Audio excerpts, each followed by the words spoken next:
పహల్గాంలో ఉగ్రదాడులకు సూత్రధారులు పాత్రధారులు ఎవరనే విషయం ఒకదాని తర్వాత ఒకటిగా బయటకొస్తున్నాయి. ఈ వ్యూహం వెనుక పాకిస్తాన్ ఉందనే విషయం స్పష్టంగా తెలుస్తుండగా అసలు టెర్రరిస్టులకు ప్రశాంతమైన పచ్చని లోయ ఎలా టార్గెట్ అయిందనేది చర్చకొస్తుంది.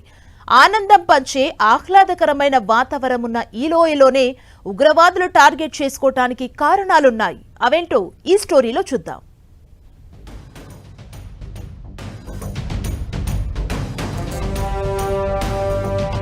చేసింది పాకిస్తానే. ముష్కరుల ఊహా చిత్రాలను విడుదల చేసిన ఎన్ఐఏ. పహల్గాంలో ఉగ్రదాడిలో పాల్గొన్న 3 ఉగ్రవాదుల ఊహా చిత్రాలను దర్యాప్తు సంస్థలు విడుదల చేశాయి. ఈ ఉగ్రవాదులను ఆసిఫ్ ఫౌజీ, సులేమాన్ షా, అబూ తాలాగా అధికారులు గుర్తించారు. టీఆర్ఎఫ్ ఉగ్రవాద కార్యకలాపాల వెనుక ఉగ్రవాది సైఫుల్లా ఖలీద్ ప్రధాన సూత్రధారి అని కూడా నిర్ధారణకు వచ్చినట్లు తెలుస్తోంది. లష్కరే తోయిబా డిప్యూటీ చీఫ్ సైఫుల్లా ఖలీద్కు సైఫుల్లా కసూరి అనే పేరు కూడా ఉంది. మన దేశంలో జరిగిన అనేక ఉగ్రదాడుల్లో ఇతడి పేరు చర్చకు వచ్చింది. మరోవైపు అసలు బైసరానే ఎందుకు ఉగ్రదాడులకు టార్గెట్ అయిందనే చర్చ కూడా వస్తోంది.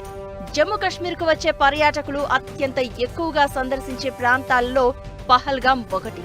పచ్చిక బయళ్లు, అందమైన సరస్సులతో ఆహ్లాదకరంగా ఉండే ప్రాంతం కావడంతో ఇక్కడికి పెద్ద సంఖ్యలో దేశ విదేశీ పర్యాటకులు వస్తూ ఉంటారు. ఈ ప్రదేశం స్విస్లోని నేచర్తో పోటీ పడుతుంది కాబట్టే స్విట్జర్లాండ్ ఆఫ్ ఇండియాగా పిలుస్తూ ఉంటారు.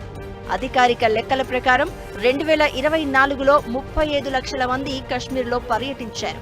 మార్చి నుంచి జూన్ మధ్య కాలంలో పర్యాటకులు ఎక్కువగా ఈ ప్రాంతాన్ని సందర్శిస్తూ ఉంటారు. ఈ సమయంలో దాడి చేస్తే అది ప్రపంచవ్యాప్తంగా సంచలనం కలుగుతుందని, భారతదేశంపై చెడు ప్రచారం జరుగుతుందనేది ఉగ్రవాదుల చావు తెలివితేటలుగా అర్థం చేసుకోవాలి. పైగా బైసరాన్ లోయకు కేవలం కాలి నడకన కాని గుర్రాలపై మాత్రమే వెళ్లగలరు. చుట్టుప్రక్కల కనీసం 5 కిలోమీటర్ల వరకు ఎలాంటి భద్రతా ఏర్పాట్లు పెద్దగా ఉండవు.